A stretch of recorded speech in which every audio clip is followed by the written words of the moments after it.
my aesthetic, branding, marketing, entrepreneurship. Greetings and welcome back to the Kiss My Aesthetic podcast. Today is going to be a solo episode and I'm going to go over everything we do in our offboarding process for branding.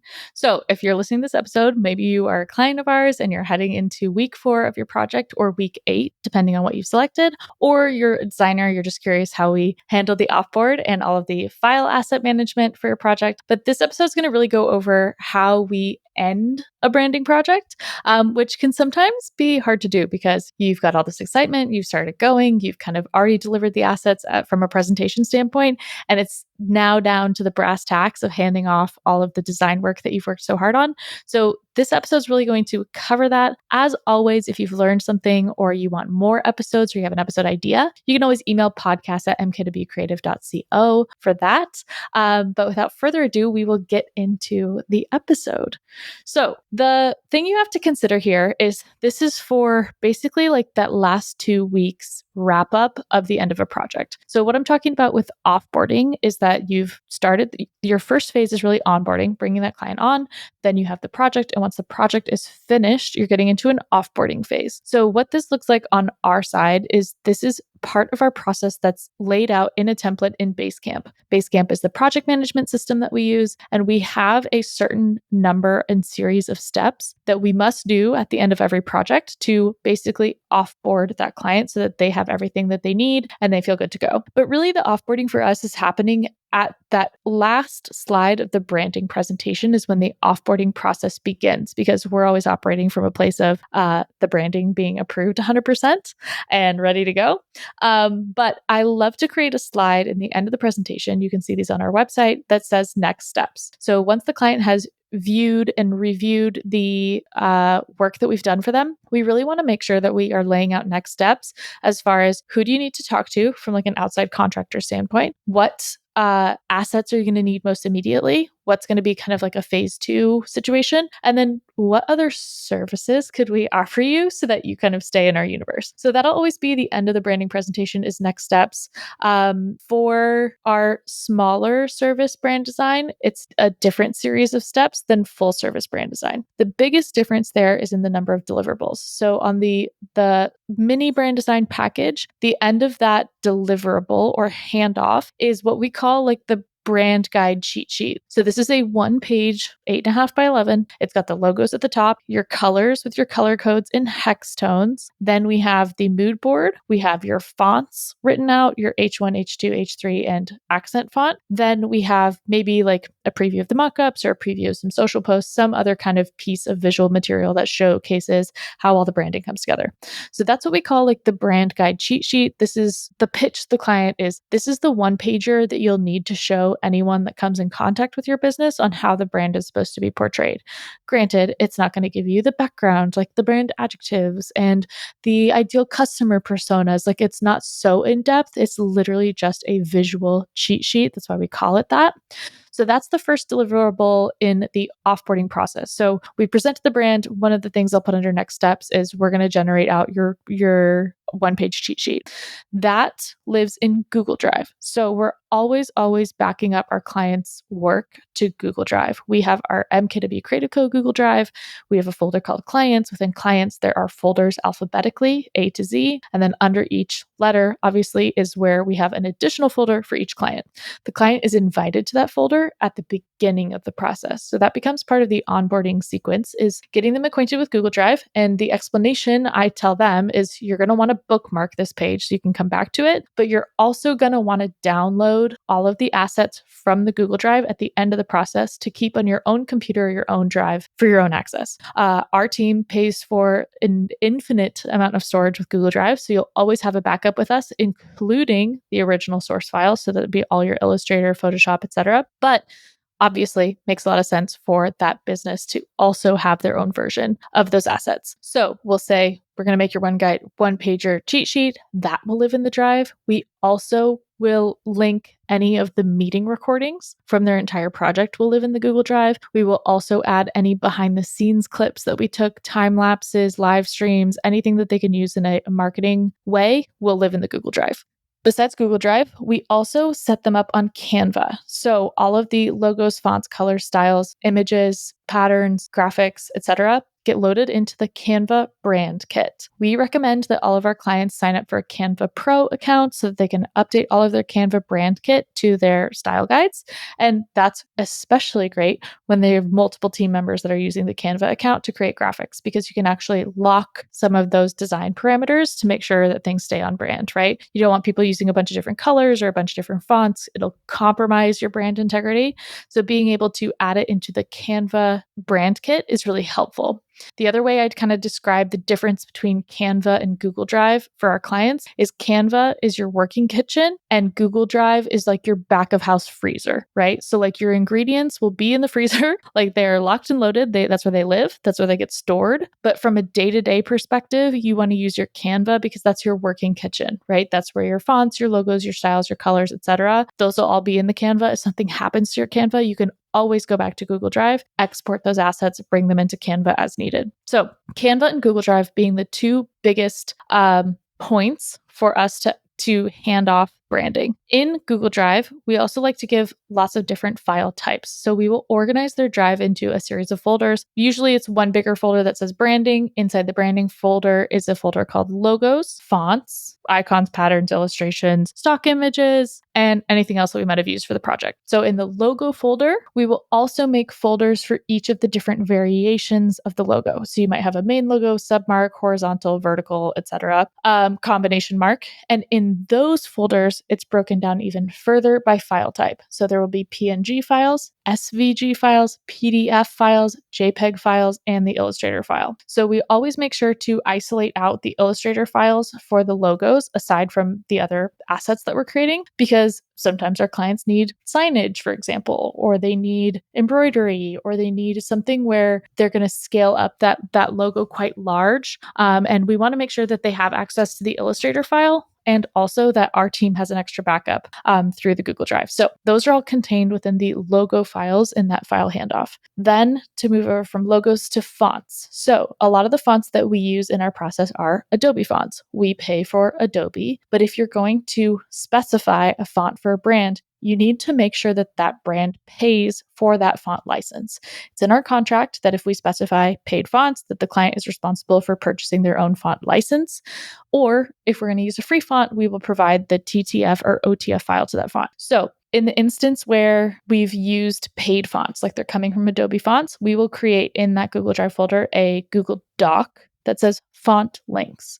And in the offboarding process, we'll explain what a paid font is and why a paid font is different than a free access font, how to get access to a paid font, and what their licenses and usage are on those paid fonts. So we will list out in that Google Doc, like, here's your heading 1 font, here's the link to the font foundry so you can go purchase a license, and list those all the way down. We also, however, really like to find the best closest match in Canva. So similarly to how Adobe, when you pay for Adobe subscription, you get access to Adobe fonts. When you pay for Canva, you get access to Canva fonts. So we like to specify on that one-pager cheat sheet the Canva font equivalent or closest match of whatever it is that we specified in the branding process, or an alternative, so that we're giving our clients options. They're not just locked into the paid fonts that we spec'd, but that we've outlined for them fonts that they can use within Canva. We always try to at least have the body font. We try to make sure that that one is something that's pretty widely accessible, because from a website, print, digital perspective, like, you want something that's going to have consistency. You don't want the client to have this super rare font for their body, so that when they make like a Google Doc or a Word document, that things don't match. So it's really important to be picking fonts that have that kind of staying power across all the platforms for your body font. So that's kind of the bit on fonts. The next folder over, let's say, is patterns. So when we are handing off patterns to a client, we're handing off the swatch, which is like a usually like 1 inch by 1 inch dimension, or 1,000 pixel by 1,000 pixel dimension, which shows the pattern as it's supposed to repeat. right? So if you're going to order custom fabric, custom wallpaper, anything like that, tissue, wrapping paper, where you're going to have that repeat pattern, that they have a version that works in that instance. But we will also export like kind of your standard social sizes. So 1080 by 1080, which is post, 900 by 1600, which would be like stories dimensions. And then we'll export a 3000 by 2000, which is large, but as it can be used as a website background element. So having those for each of the patterns and in each of the colorways is really, really important in your branding offboarding. Granted, the projects that sign on for a mini brand design don't often include patterns. Sometimes they'll throw them in there. So that's really going to be more to your full service brand design project, but your patterns will live in that folder. Additionally, we'll do the same for like icons and illustrations. So if there's supporting artwork, supporting graphics that were part of your project and they need to live in your drive, you will get PNG, SVG, PDF, and sometimes JPEG, although not as often JPEG anymore, in your folder, and even at different sizes. So you might have like a smaller sized one and a larger sized one. This is really nice because clients can just go in and grab what they need, but really all that stuff gets loaded into Canva and you don't really need to know all the different file types and all the different file usages if you're using it on a Canva perspective. When we are updating that brand kit on Canva, I just wanted to say we are adding the SVG version of the logo into Canva.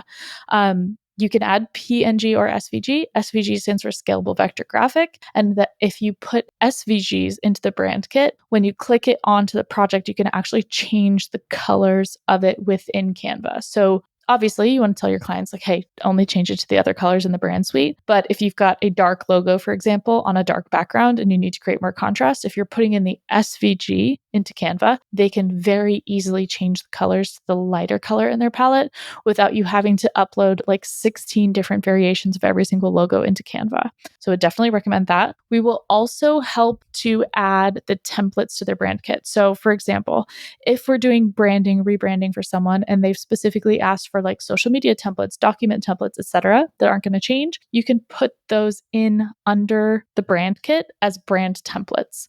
And that will ensure whenever somebody starts a new project with that template, it's not corrupting the original file within Canva. Hugely helpful. Which also brings me to the point with Google Drive is we will usually create a document within the Google Drive that says Canva links, and that will be a link to every single template that was used in their presentation. So social post templates, business card templates, email signature templates, anything that was templatized, media kits, etc., in that initial branding presentation will also get linked on the Google Drive side. So should they forget where it is, or their Canva is a mess, or they start a new Canva account, you'll still have all those links to all the different templates that are Canva editable on the Google Drive side. So Google Drive, under the branding folder, logos. We talked logos, we talked fonts, we talked patterns and icons, imagery. Because we source all of our stock and AI imagery in the beginning of the process, we make sure to also drop those in to Google Drive and to Canva by the end. That's a really important step because it kind of gives our clients a kickstart on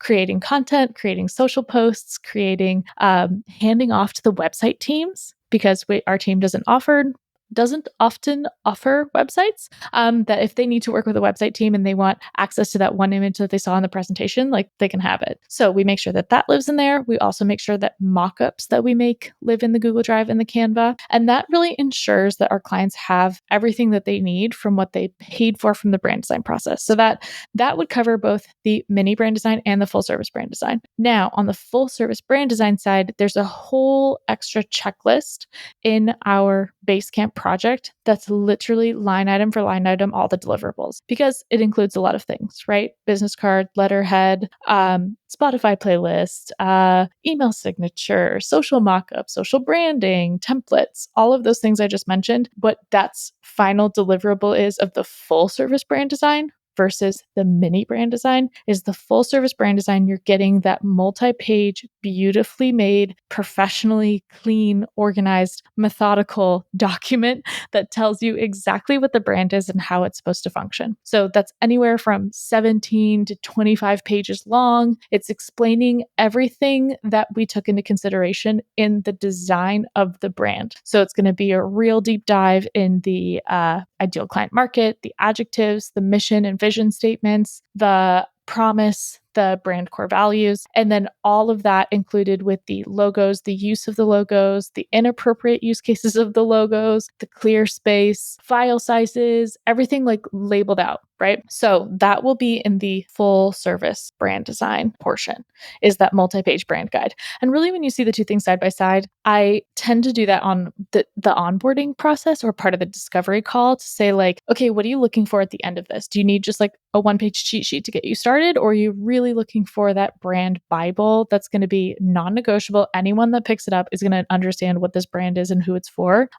Reference guide, right? Like brand style guide. And most people, if they're coming from like a corporate background, understand the difference. But as soon as I can show that, it becomes really clear like why the full service brand design project is a bigger undertaking than the smaller brand design project. So that's the deliverables side, right? So making sure that the client gets all those deliverables, they understand them, they know how to use them, they know where they're stored is really important. But we have a few other tasks on our offboarding checklist here from a client side that I think really kind of end our service in a very professional and like we send them off in a nice kind of way. And one of the things that we do is we set up our clients' branding on Redbubble. So Redbubble is a print on demand service that is basically set up under like the MKW Creative Co shop. So I have an account, I pay for whatever the setup and the resale license and everything of these things. And we will go in and add the client's branding as a project in Redbubble so that they can order merch, supplies, notebooks, stickers, things like this with their branding without having to go set it up themselves. So this is a really nice touch at the end because we also get clients that are just really excited about their branding and they're like, oh, I really want to order it on like a water bottle and a hat and a sticker and a bag so I can start repping my own brand. But they get stuck knowing what to order off the jump. So by putting it into Redbubble for them and like speccing that out and say, hey, here's like your quote unquote shop to go get the things that you want in your branding, it's such a nice way to kind of extend the excitement of the service that they just paid for. So our team, we make like a very small margin on those items, but we've been really happy with the quality that has come out of Redbubble, and I think it's just a nice way to kind of wrap up the project in a bow. At this point, we'll usually also ask for the client to leave a review. So we have a task in their offboarding checklist that says write a review, and they can either leave a review on Facebook or on Google, and we will link the two of those for them in the task. But I also like to ask that question like at the peak of the project. So when they are the most happy, we've just finished the branding, they've seen the presentation, we've had the branding recap call, right then is like, hey, while we're working on exporting all of your stuff because you're so pleased with what we did, if you get a second, you could please write us a review. That would be amazing. And they usually do, which is great because those reviews then serve as our future marketing pieces. So writing a review is a task in the offboarding checklist. We also will link for them additional resources. So if there's podcast episodes that we think they should listen to, if there's people that we think they should connect with, if there are other contractors that we think they should reach out to help them get to that next phase, that's really helpful. And then we'll have them identify like a reveal or a launch date. Something we've been doing more often is posting collaboratively with our clients at the end of the project as a way to help educate their audience as to why they rebranded, why they have a whole new look, especially if it's behind the scenes kind of time-lapsey design content like a reel or a carousel. It's really fun to kind of extend that traffic to them by inviting them as a collaborator on our post. So that becomes a task that we get to discuss with the client through Basecamp. But that gets us pretty much to the end of the offboarding, except for the caveat of the proposal of additional services. So I talked about this briefly before, but at the end of the brand design presentation, we will make the slide that says next steps. In that, we may include like, hey, if you want to work with us on your merch project, if you want to work with us on packaging, if you want to work with us on social, let's talk about what those options are. So a lot of times that pitch or that proposal will come in at the end of the branding. So the offboarding of branding project is kind of a false offboarding because really we're just onboarding them to the next phase of their project.